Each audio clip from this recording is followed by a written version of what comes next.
Welcome everybody. We're just waiting for a few more people to join us. As those of you are joining us, can I just ask you to please ensure that you mute your Zoom account and also switch your cameras off. We'd really appreciate it if you put your cameras off and mute your account. For those of you that struggle and not quite sure how to do that, we will try and do it for you. So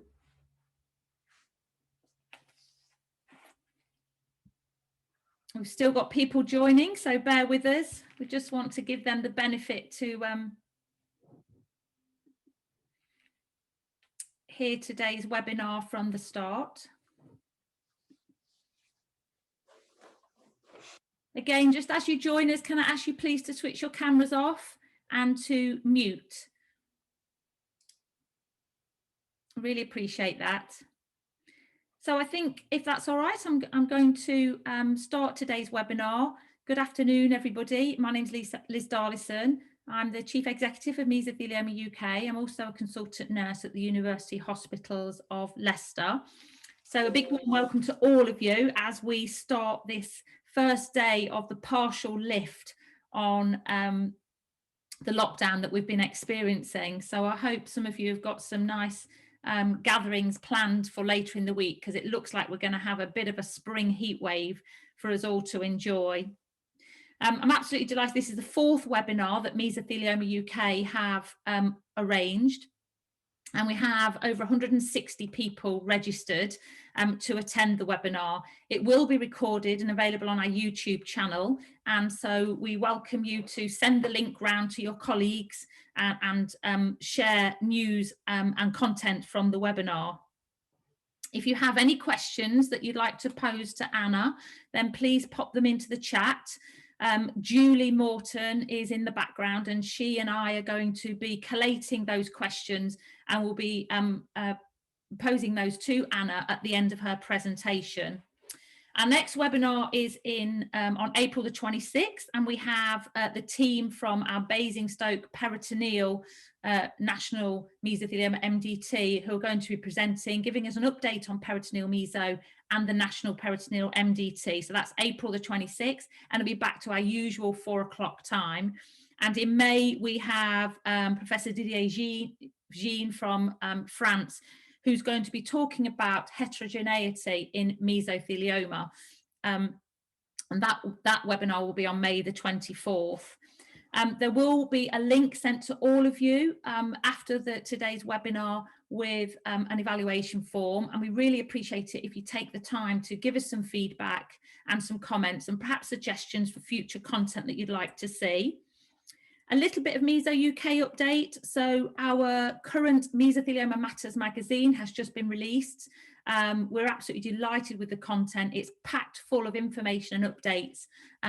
So if you are not registered to receive that, then please drop Meso UK an email or give us a call, and we'll ensure you get a copy of that.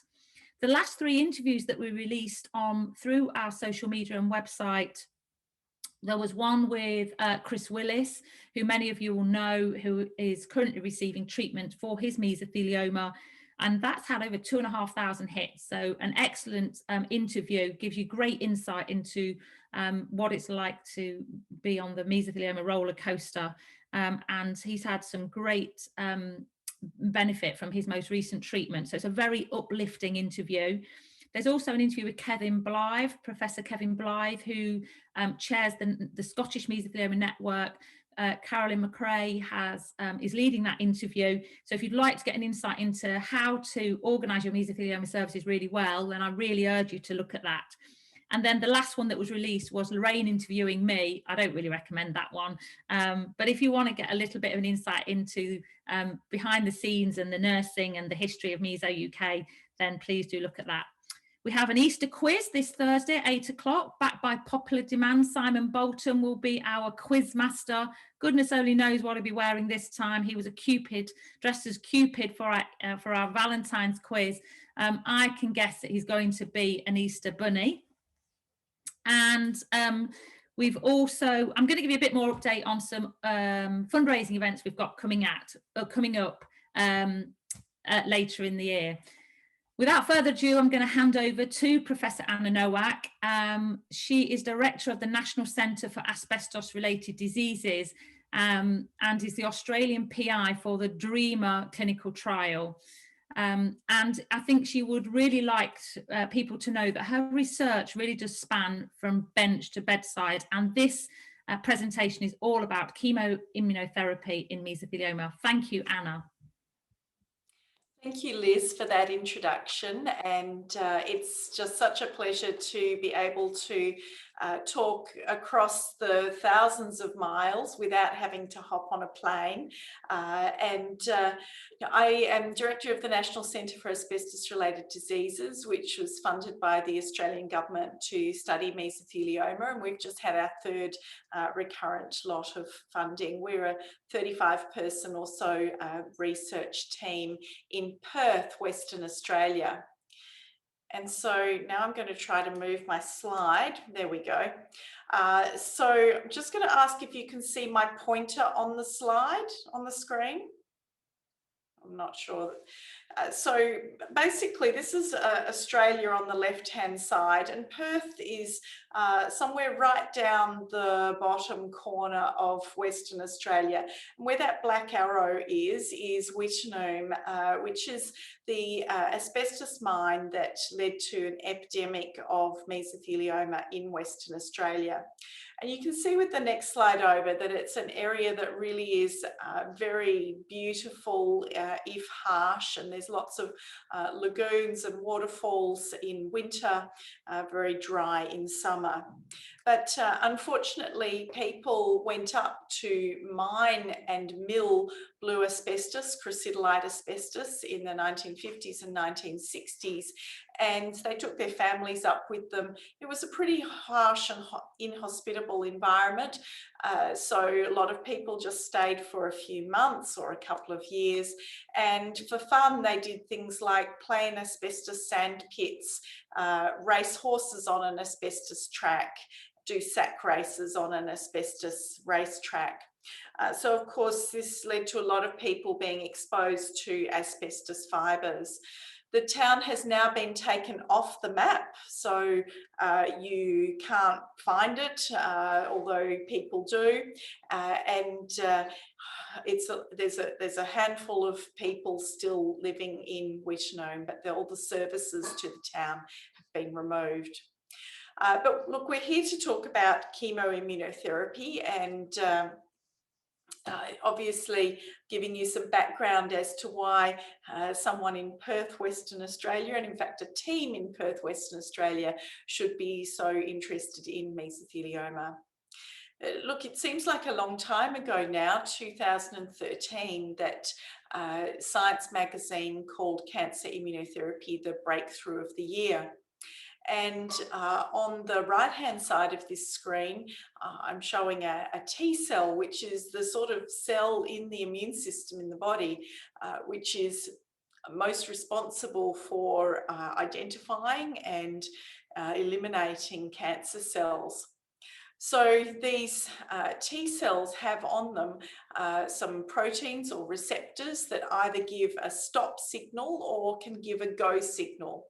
And the body can use those stop signals to stop the T cell from attacking the cancer, and it can use the go signals to increase that immune system attack. And what I put a little red circle around there is CTLA4 and PD1, which are the treatments against those two receptors have become commonly used in many cancers and more recently used in mesothelioma. But we actually have a whole lot more targets that we could look at on the T cell, and many of these are under investigation. So immunotherapy really hit the headlines for mesothelioma late last year when the US Food and Drug Administration approved two immunotherapy drugs given in combination called nivolumab and ipilimumab for malignant pleural mesothelioma that was unable to be treated with operation. And so to give some background to chemoimmunotherapy, I really need to give you some background to immunotherapy itself first. So here's a primer on how the immune system sees cancer. And I'm aware that there may be some people with a medical or scientific background on today, but also many who don't have that sort of background. So if you look at the bottom left, step one, that is a cancer cell that is basically dying or has been killed in the body. And you can see some little spots labeled antigens coming out of that cell.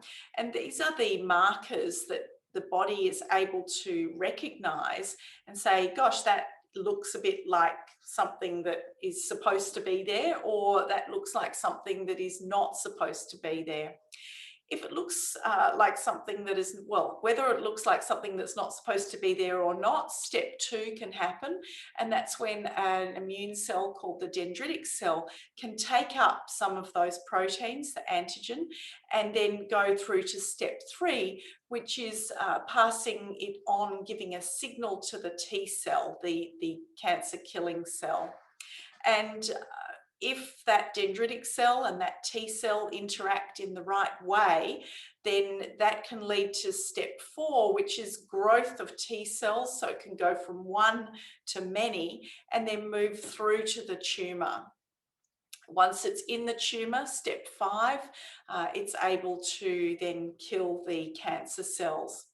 But if we look back here at step three, this is also a point at which that immune response can actually be blocked by the body, particularly if the body is saying, well, hang on a minute, those antigens look a bit like me. They look a bit like something that I shouldn't be attacking because that should be there in my body.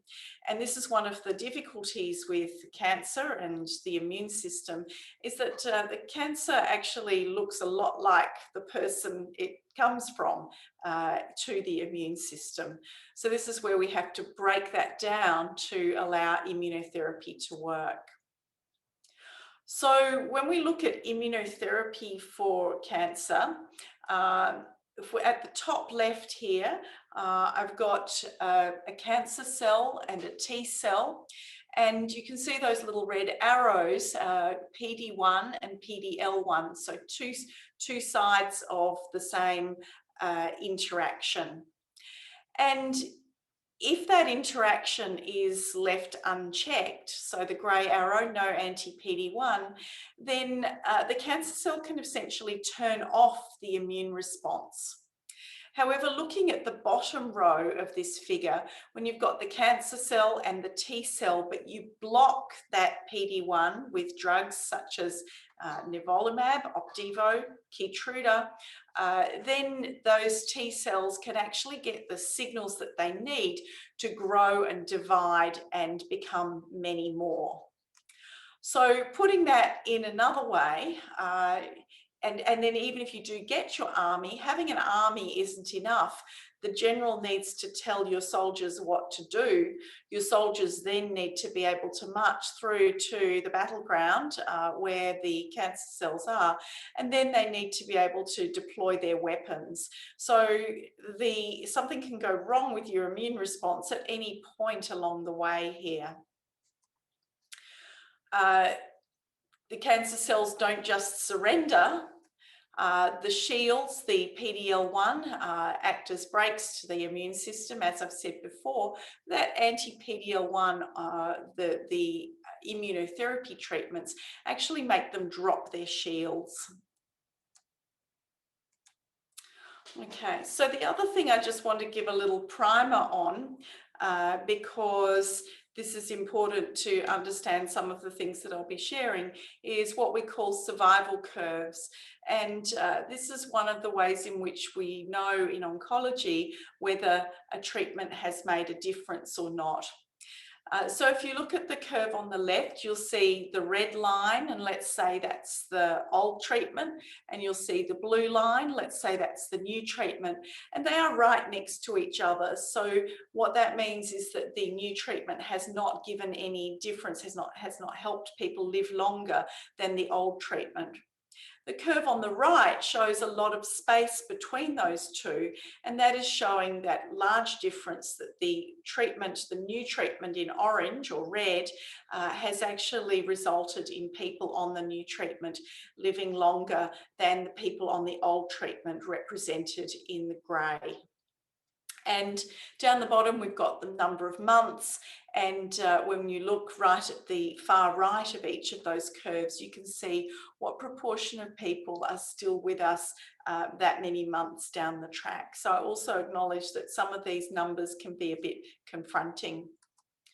So where are we up to with immunotherapy in mesothelioma? Well, our first attempt was with a drug called tremelimumab for people who had previous treatment for mesothelioma.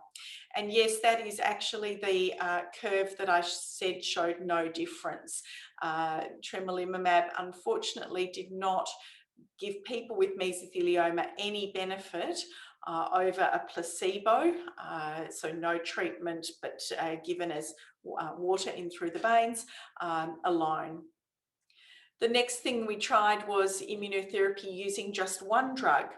And the drugs that will be most well known here would be drugs called pembrolizumab or Keytruda and nivolumab or Opdivo.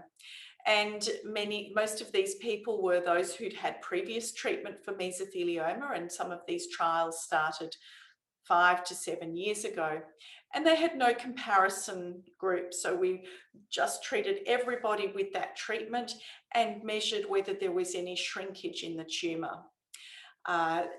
Around 10 to 30% of people on any of those multiple trials had a very significant reduction in the size of the tumour on the immunotherapy alone. And some of those lasted for a long time. On average, it was about 1 in 5 people that gained some benefit from that treatment. And this is complicated, but I want you to just have a look at the gap between those curves. What that means, so this is just a single immunotherapy drug on its own versus placebo. And what that means is that people who were treated with a single immunotherapy agent with mesothelioma do gain a small benefit on average from these immunotherapies. And what comes next? Well, using 2 drugs to combine. So 2 types of treatments that can help your body's T cells drop the shields. And again, we started off looking in people who had previous treatment for mesothelioma with no comparison group. And instead of around 20% of people having a significant shrinkage of the tumour, it was closer to 30%. Actually, I've made a typo there. It was closer to 30%, or 3 in 10 people who'd previously been treated with chemotherapy gained a benefit from immunotherapy. So the next step was to move the immunotherapy, the double immunotherapy, into people who had never been treated before for mesothelioma. And this is where the CheckMate 743 study, the combination that was approved by the Food and Drug Administration last year, comes into play. So just to explain how that study was set up, about 600 people from around the world participated in that study. And they received either the combination of 2 immunotherapies with nivolumab and ipilimumab for up to 2 years, with treatment essentially every 2 weeks, or they received standard chemotherapy for up to 6 treatments. And they were randomly assigned 50-50 into one of those 2 groups, because at the time we really did not know, we had no proof that combination immunotherapy could be better than combination chemotherapy. So this was people with mesothelioma, and I want to add that was plural mesothelioma, not peritoneal or abdominal mesothelioma, who had never had any treatment for the disease. The average age of these people was around 60 years, and most had epithelioid mesothelioma, the most common type, around 75%, or 3 in every 4 people. Most of these people had some symptoms from their mesothelioma, but were not particularly unwell with it. So people who were bedbound or very, very sick and unable to get around and do their normal activities weren't on this trial. So the bottom line results for everyone on this trial was that the orange line, the combination of nivolumab and ipilimumab, the immunotherapy, showed a reasonable benefit over chemotherapy alone. And so when we looked at the averages, about 4 months longer, people's lifespan was around 4 months longer if they had the combination immunotherapy. But this is where chemoimmunotherapy comes into it, because I want to break this down a little bit more into the types of mesothelioma and explain what happened with immunotherapy with the different types of mesothelioma. So we have the most common type, epithelioid mesothelioma, about 7 to 8 out of 10 people with mesothelioma. We have sarcomatoid over on the right, that is the less common. And then we have biphasic, which is a mix of the epithelioid and sarcomatoid. And I've got some curves down the bottom, a little graph down the bottom for anyone who knows how to read these. But in summary, we already know that without treatment, people with sarcomatoid mesothelioma, or with the combination of the two, unfortunately tend not to do as well or live as long as people with epithelioid mesothelioma. So this is where we drill down into the results of this CheckMate 743 immunotherapy study, and look at what the difference was for people who had either the biphasic and sarcomatoid mesothelioma, or people who had epithelioid mesothelioma. So as you can see on the left, these are the people who had the more uncommon types of mesothelioma, about 25%, or 1 in every 4 people who took part in the trial. And this is the example that I used to show a very large difference in a clinical trial, and one that is very clinically meaningful for people.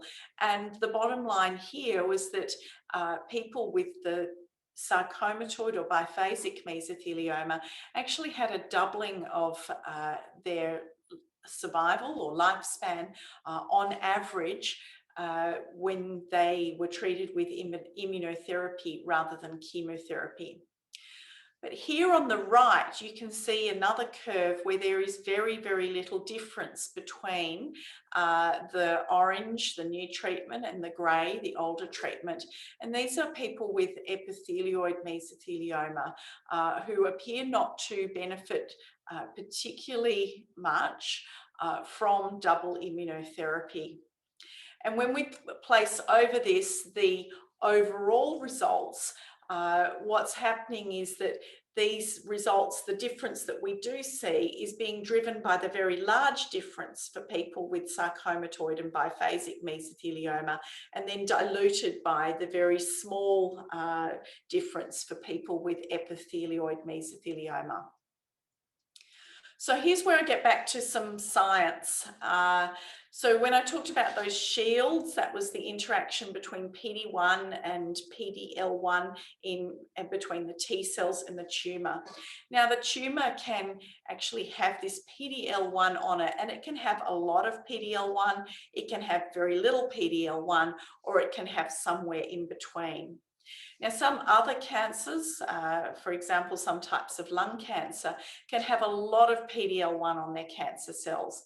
In mesothelioma, that's not so common. So not a lot of people have a lot of PD-L1 on their cancer cells with mesothelioma. But certainly those people who have the sarcomatoid mesothelioma, the type of mesothelioma that can do worse in general, but does better with immunotherapy, those people often have a lot more PD-L1 on their tumour. And I've shown that picture there because that reminds me to say that when we take a biopsy from mesothelioma, we're taking it from one piece of what is actually often quite a large tumour, and we're taking it at one time point. So whenever we look at down the microscope at PD-L1 on the tumour, we have to remember that that's one piece at one time point, and that it may be different in other parts of the tumour, it may be different at other times. And this might explain why it doesn't help us an enormous amount to tease out who should get what treatment. So when we look from the same immunotherapy trial, we see that people who have very low PD-L1 on their tumour on the left don't seem to get very much benefit, but people who have higher PD-L1 do seem to get more benefit, but it didn't tell us as much as epithelioid or sarcomatoid disease. And look, the other reason why we need better treatment, this is a graph of the time until the tumour grew. And you can see that at the left, the orange line is below the grey line. And what that means is that if you weren't getting a benefit from combination immunotherapy, your tumour actually grew faster on immunotherapy than if you were getting chemotherapy alone. So the take-home messages are that this combination is a major advance for people with sarcomatoid and biphasic mesothelioma. But we really must not rest at this for people with epithelioid mesothelioma. It's just not a good enough treatment yet. We can do better. And the possible ways of doing better are to find out who with epithelioid mesothelioma actually does well on combination immunotherapy using laboratory testing, or to try to improve combination immunotherapy or combination chemotherapy for people with epithelioid mesothelioma. So I'm going to actually skip that slide because I'm keeping an eye on the time, and go straight into how can we enhance the effects of immunotherapy, and can immunotherapy and chemotherapy work together? So when chemotherapy is given, it kills the fastest dividing cells in the body, and usually they are the cancer cells. So the goal of chemotherapy is to reduce the amount of tumour, and that's one way in which it can make the job of immunotherapy easier. But also, those dead and dying cancer cells will release those little proteins, the antigens that are taken up by the immune system. And these dead and dying cells get rid of more of their antigens and may allow the immune system to see the cancer better because of the chemotherapy. That's explaining the same thing. Those damaged cells, particularly cells that may be only partly damaged by chemotherapy but not entirely killed, may then be more readily killed by the immune system as well. Even the low blood counts that people worry about with chemotherapy can actually be good for tumour immunity, because it can actually reduce the amount of cells in the blood that normally put the brakes on the immune response. And that can allow the accelerator cells to bounce back faster and better because they've seen the cancer and there's space for them to come in and fill up the immune system. So I'm going to skip over some years of preparatory work in mice that led to chemoimmunotherapy combinations. And I recognise that many people find the idea of animal experiments distasteful and difficult, but it certainly is a really important part of doing cancer research, particularly before you then go to put medication into people. So on the left top line, you can see a little tumour in brown on the flank of the mouse. When you give chemotherapy, that gets smaller, but they always grow back and those mice die or are humanely euthanized. And this is pretty similar to what we see with chemotherapy in people, in that even if it shrinks, it's usually not a cure. The second line, we have immunotherapy. And what we saw with immunotherapy is actually quite similar to what we see in people as well, in that some tumours will shrink, others will continue to grow anyway. But then every now and then, on the third row over, the third set of mice over, you'll get a mouse who is cured from immunotherapy alone, although the others have to be euthanized. So when we put together chemotherapy and immunotherapy, we got the best of both worlds, which was shrinkage of all the tumours, but also a larger proportion of those mice that were cured from their mesothelioma. And of course, mice are not, what happens in mice is not the same as what happens in humans, but it can sometimes give us some really interesting insights and pointers and directions where we should go next. So a lot of this work took place in the early 2000s at our centre.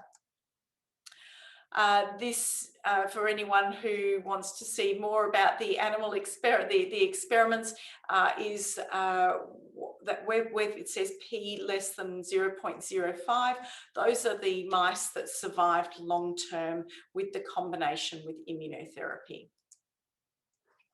So we then took that into a clinical trial in people with mesothelioma, and these were people who had never been treated before with chemotherapy or immunotherapy. We combined a chemotherapy, standard chemotherapy, with a drug that actually pressed the accelerator on the immune system. And what you'll see in the graph with the blue and green bars is that we actually had quite considerable shrinkage in most of our patients who were on this treatment. And at the bottom left, you can see an example of a large mesothelioma tumour that shrank away in the right-hand side of that person's chest. But nevertheless, these weren't long-lasting results. So our next opportunity was to combine a drug called durvalumab, which works on the PD-L1, PD-1 system that I was talking about earlier. So drops the shields of the cancer, and we combined that with first-line chemotherapy in people who had previously not had treatment for their mesothelioma. And this was an Australian study called the DREAM study. And what we did was initially people had the chemotherapy plus the immunotherapy, and then after the 6 cycles of chemotherapy, we continued with just the durvalumab immunotherapy on its own for a total of 1 year of treatment. And the aim was to understand whether this combination was more active than chemotherapy alone. So what were the results of this clinical trial? The picture on the left shows the amount of shrinkage, and the line in the middle is where people's tumour started. And if we've got a bar below the line, that means that that's how much that person's tumour shrank by. So right over to the far right, you can see that some of those people's tumours shrank by more than 90%. And the graph with all the little lines shows how quickly that shrinkage occurred. So this is in weeks, and a lot of that shrinkage occurred in the first 10 to 20 weeks, and in some situations lasted for quite a considerably long time after that. So here's some individual results, and I put 2 examples here because one was a young man and another was an older woman, and both of them had very outstanding results in their CT scans, and this went along with them feeling better with reduced pain, reduced symptoms, and both of them did very well for a considerable period of time. So did the amount of that PD-L1 that was on their tumour matter in the DREAM trial? It didn't look like it did in that clinical trial. And this is just showing that sometimes our pictures from what we do on the staining in laboratory actually looks nicer than brown and white. But I'm going to now come back and compare the results from the DREAM trial with the results from very similar trial done in the US called the PRE-0505 trial, that also used durvalumab and chemotherapy, with the results of the CheckMate 743 trial. So if you look at the red bar at the top, that shows the median, which is similar to the average length of time that people on these clinical trials with epithelioid disease were alive for after the start of treatment. And the two clinical trials of chemoimmunotherapy were 24 and 22 months respectively, whereas the combination of immunotherapy was 19 months and chemotherapy alone 17 months. Now, it's not entirely straightforward and meaningful to make that comparison, but it just gives us an idea to say, well, actually, we really could be onto something here.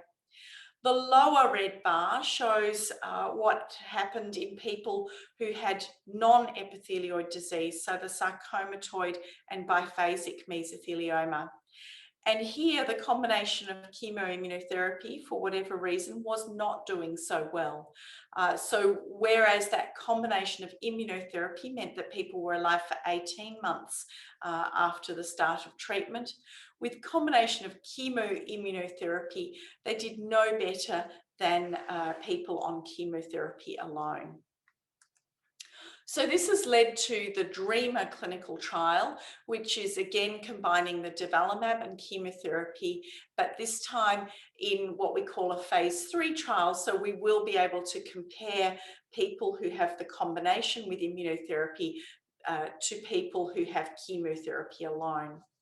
The immunotherapy will be continuing ongoing until the disease grows, until people have side effects, or until the person decides that they no longer want to participate in the clinical trial. So that is our aim, to determine the effectiveness of adding this immunotherapy to standard first-line chemotherapy.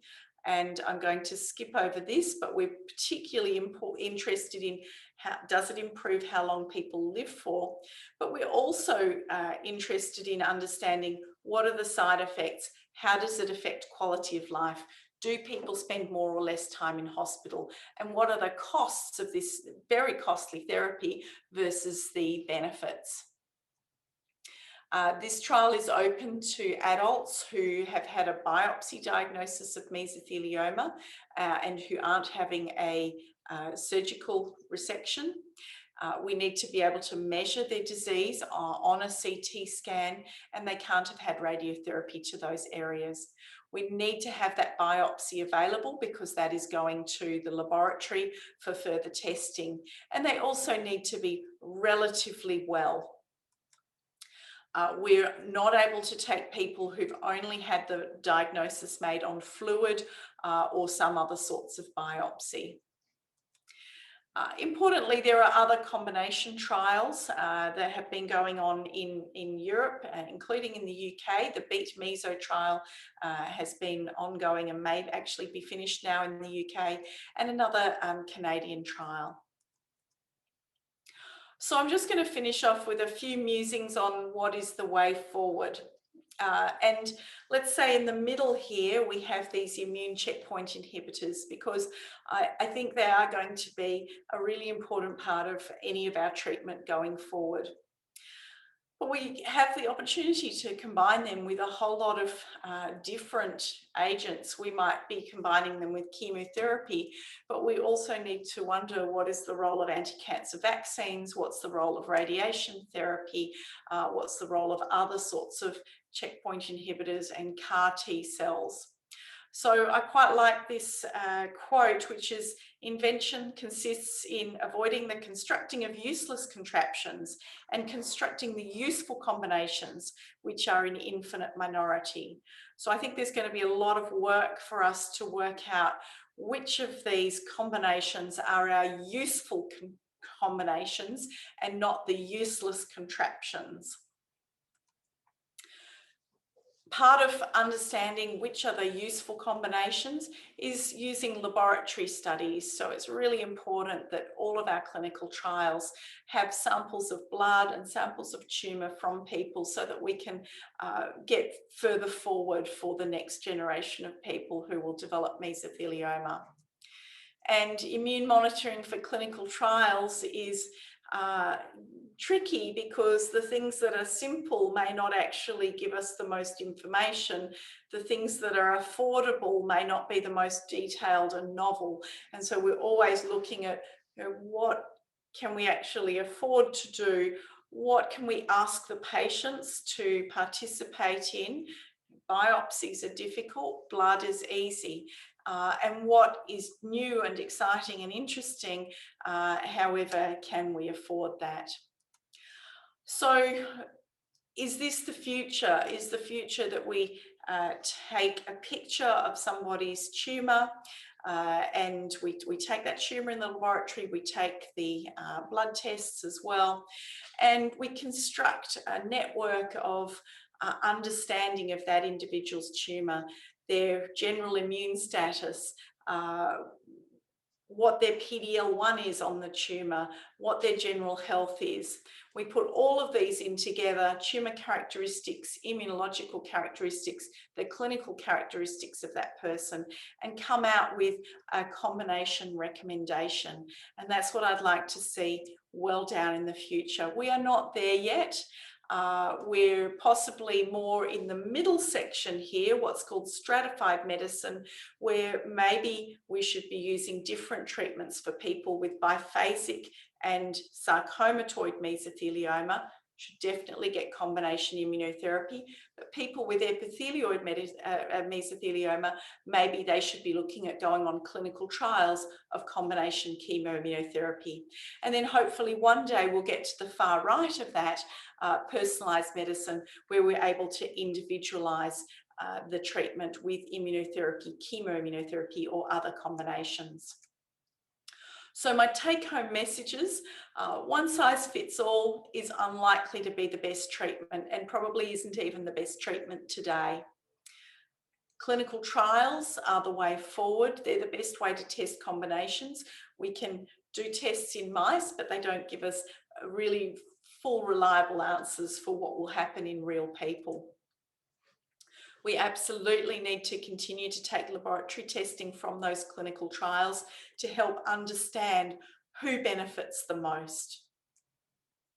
And there are more combinations than we can possibly test in people with mesothelioma.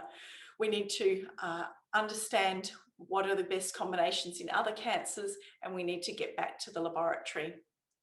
And so this is our group, and I want to emphasize that really everything we do is absolutely a team effort. Thank you.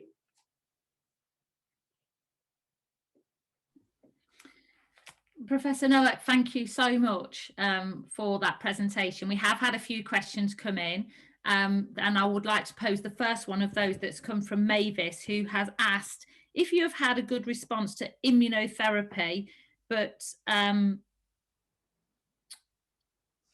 after a couple of years it progresses. Sorry, I'm just reading my notes. Can you go on to have other immunotherapy?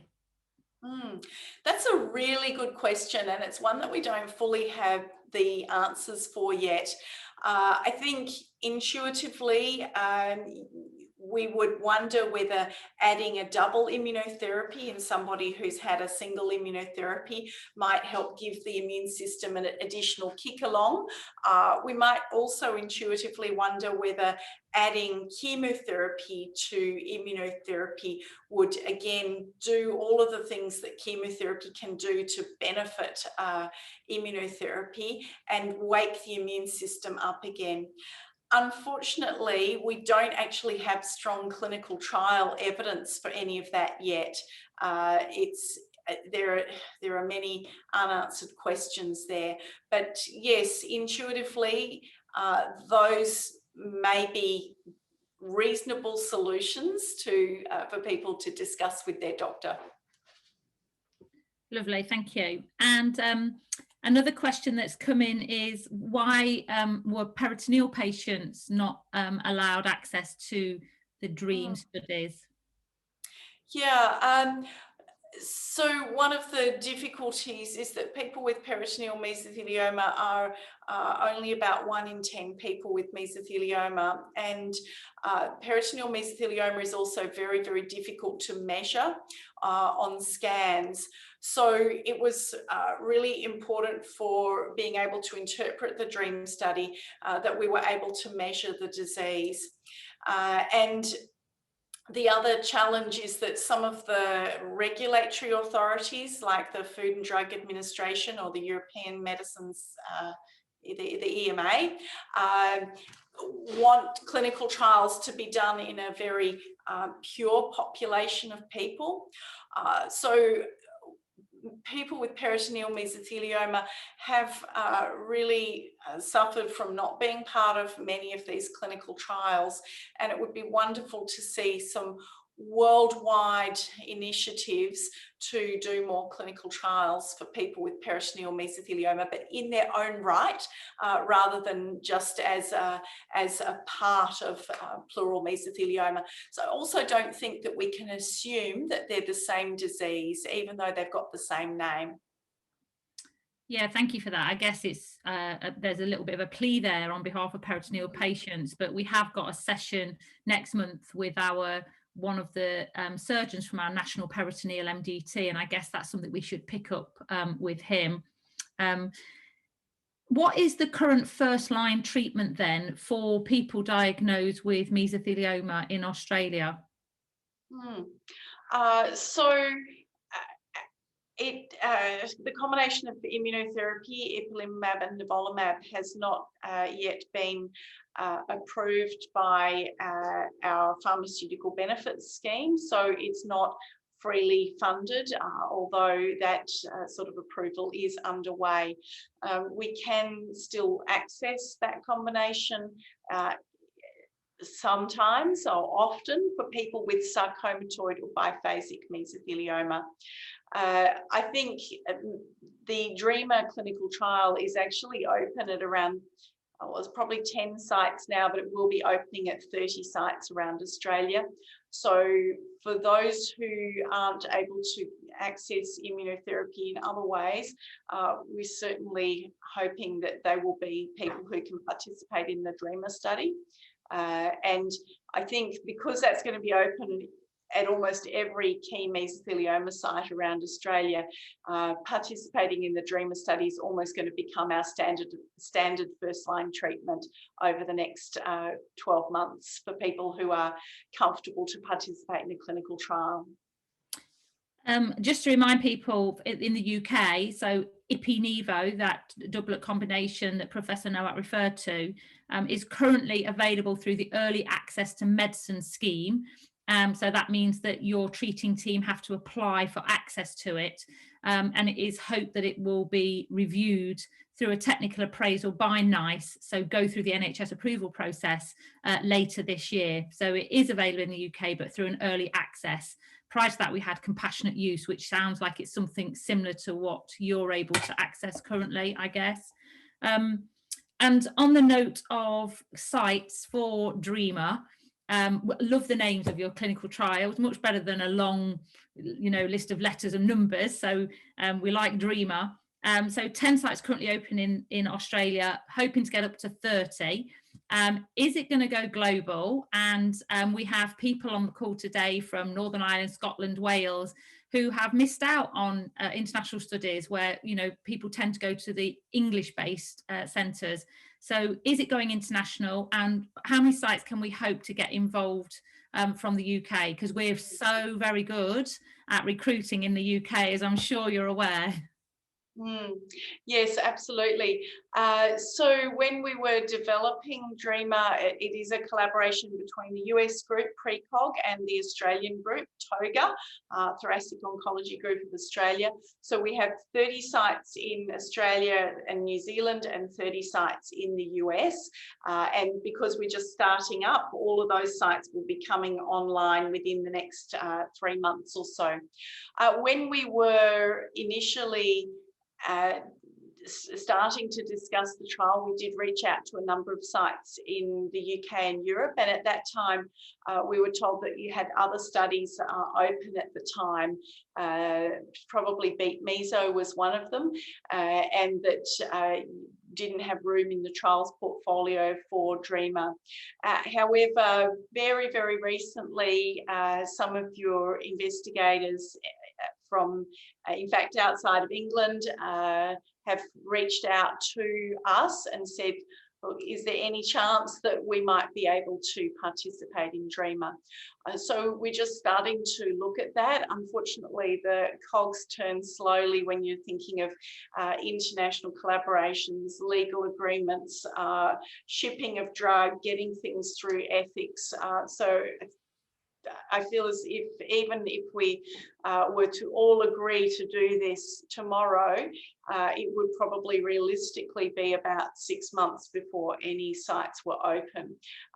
But I'm keen. I'm not necessarily the only decision maker in this process, unfortunately. Well, rest assured that if we do manage to get you know, all of those things secured so we can open up sites in the UK, we have an amazing network, brilliant community, and we are committed to equitable access. So the charity Mesothelioma UK, we fund patients' travel to access clinical trials and review for clinical trials. So we try not to let location be a barrier. So I just want to assure you of our support as a charity, and just to assure you that the community, the Meso community in the UK, we're all on the same page when it comes to clinical trials, and we'll do our utmost to help you reach, you know, a timely recruitment target, because we know that clinical trials, you know, often offer a way forward for patients to access novel drugs. So I just wanted to, you know, say that on behalf of the whole Meso UK community, thank you for all that you're doing with combination immuno chemo in mesothelioma, and just to reassure you that we'll do our utmost to help with that recruitment. We've had another question come in from somebody who said her dad's about to have a biopsy. It's looking like he has pleural mesothelioma. Should they ask for extra large biopsies and specimens to be taken so that they're available for clinical trials, or is the routine sampling sufficient? Yeah, look, that's a really good question, and it certainly does seem that while they're actually doing a biopsy, it makes sense, if it's safe, to take enough tissue for not only to make the diagnosis, but also to potentially have samples available for clinical trials. So usually there will be enough within a routine biopsy, because they'll take not just one piece, but usually 3 or 4 pieces. However, it probably makes sense to mention that to the doctors before they do it, and mention the willingness to participate in clinical trials or have extra testing done if it's available, because it can be very difficult to go back and try to take another biopsy down the track. Yeah, and just to reassure, I think it's Mary who's asked that question, that in the UK, we do have quite an efficient system for getting samples shipped around the country. If a patient's being reviewed by a team that has a portfolio of clinical trials, it is likely they will need the tissue if it looks like somebody is suitable for entry into a clinical trial. And we do have quite an efficient system, just to reassure you that the MDTs around the country are very used to requesting specimens and samples. I've got two other things I just wanted to raise with you, Anna, if that's okay. One is about a lot of clinical trials have, as part of the entry criteria for first line treatment, a lot of the entry criteria says that it's for patients who are not suitable for surgical resection. And that causes a bit of a clinical conundrum for us, because patients are only reviewed for surgical suitability in a very select few centres. That is not, you know, it's not an across the board kind of, because of the evidence base for surgical resection is currently up for debate. And so it causes a bit of a conundrum, and we just wonder why that is included as entry criteria, because surely even a resected patient who progresses, they're back down to baseline again. And so it's just a plea again, does that really have to be part of the entry criteria? So don't worry about that. It's all in the interpretation. So for the US, they really wanted that in there, but not suitable can also be, you know, not offered at that site, or patient declines, or doctor doesn't think it's a good idea for whatever reason. So in Western Australia, we actually don't do very much, if any, mesothelioma surgery, again, because the evidence basis is slim, and we are awaiting the results of the important UK trials to help us out with that information. So it's not an exclusion. People don't have to go through an assessment for surgery and then be turned down to participate in the DREAMer trial. It's very much local investigator advice. Lovely, thank you. And the final thing, as one of the co-chairs for IMIG 2020 that was delayed and is now going to be held in early May as a virtual event, and we hosted it here in the UK, and I know that the amount of effort and work that goes into that, but as one of the co-chairs for that whole event, I just wanted to give you the opportunity just to say a couple of words about IMIG, because we're certainly looking, as a community here, we are certainly looking forward to it. And actually it being on a virtual event now means that a lot more people in the UK are going to be able to attend the event. So I just wanted to give you the opportunity to mention IMIG. Thank you, Liz. Yes, IMIG is the International Mesothelioma Interest Group, and it's a very multidisciplinary group of researchers and doctors of all types. So we have surgeons, we have radiation doctors, we have oncologists, we have chest physicians, basically the common aim is to find better treatments and hopefully one day a cure for mesothelioma, and to understand mesothelioma. Normally we meet every 2 years at a different location around the world to have a face-to-face conference and meet up with our colleagues, many of whom we're very close to because it's such a small community. We were devastated when we had to shut down our conference 2 or 3 weeks out from our face-to-face conference in Brisbane in March of last year. But we are running it as an online conference, and recognise that there are pros and cons to that. Obviously, having many more people able to register and watch presentations is fantastic. On the downside, quite a lot of discussion and ideas get generated through those face-to-face connections. So look, this year for 2021, it is what it is, and I think we still hope to be able to see people face-to-face in 2023. It may be that we end up going to some hybrid systems that mean that people who can't travel actually still get the benefit of the information as well. Yeah, lovely. Thank you for that. Well, as I say, I can certainly assure you that the community here in the UK are looking forward to the event and very supportive of it. I'm going to thank Professor Anna Nowak for that amazing presentation. We're really excited. Thank you for everything you're doing to research and to bring clinical trials to patients, because we know that is the only way to make improvements in outcomes, and it's what really matters to patients. So on behalf of patients, I just really want to thank you for that, and make a plea to please bring DREAMer to as many centres as you can across the UK, because we'll be fully supportive of it. And we'll look forward to seeing you at the IMIG event in early May this year. So that's my thank you for Professor Nowak. And I've just got a few housekeeping things and bits and pieces for Mesothelioma UK. The first is to say thank you to everybody that's joined us. If you've heard anything today that you would like to talk about in a bit more detail, or you would like support to understand any of what Professor Nowak has presented, then do contact Mesothelioma UK, our team of nurses. We now have 32 nurses dedicated to mesothelioma across the UK. And any one of them will be very glad to talk you through any of what you've heard, and to just talk about clinical trials that we do have available in the UK. I also just wanted to remind people that IPI-NEVO is available through the EAMS scheme, and we're quite happy to talk you through that too. And we've also just heard that the COVID access to nivolumab, another immunotherapy drug, that was made available in the second line setting. So if people with relapsed mesothelioma, the access to that has just been extended to the 1st of July. And it is going to be reviewed quarterly. So every 3 months, they're going to review that access. I'm not sure that has been made public yet, but we'll be certainly putting that out on our social media. From a fundraising perspective, we have our quiz on Thursday night. We don't raise any money from that. It's just about bringing the community together. 8 o'clock this Thursday.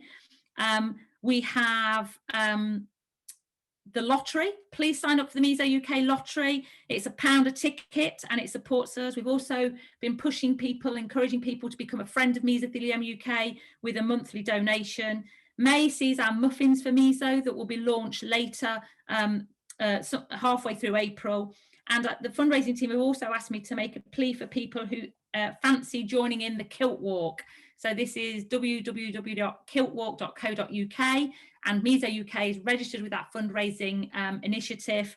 It's on the 23rd to the 25th of April, and you can don your kilts and take on a sponsored walk in support of Mesothelioma UK. So I'm absolutely delighted as well that we've just been awarded the HSJ Military and Civilian Health Partnership Award for our Supporting Armed Forces project. That's a huge accolade. We're so overwhelmed that we were absolutely nominated for that, never mind winning it. And I think you've probably seen that on our social media. And with that, a final thank you to Julie, who's been supporting us in the background. Of course, to Professor Nowak, everybody that's joined us. This will be available on YouTube, on our YouTube channel. So please do sign into our YouTube channel if you want to have access to Professor Nowak's presentation again, and to share it with your colleagues. And with that, stay safe, everybody. Enjoy the bit of sunshine that we're going to have here this week, and being able to meet with some of your friends and family for the first time in a very long time. Thank you, Dr. Nowak, Professor Nowak, for giving up your evening, and a safe drive home to you, back to your family. Thank you, Liz. All right. Goodbye, everybody. All the best. Stay well, everybody. Bye-bye.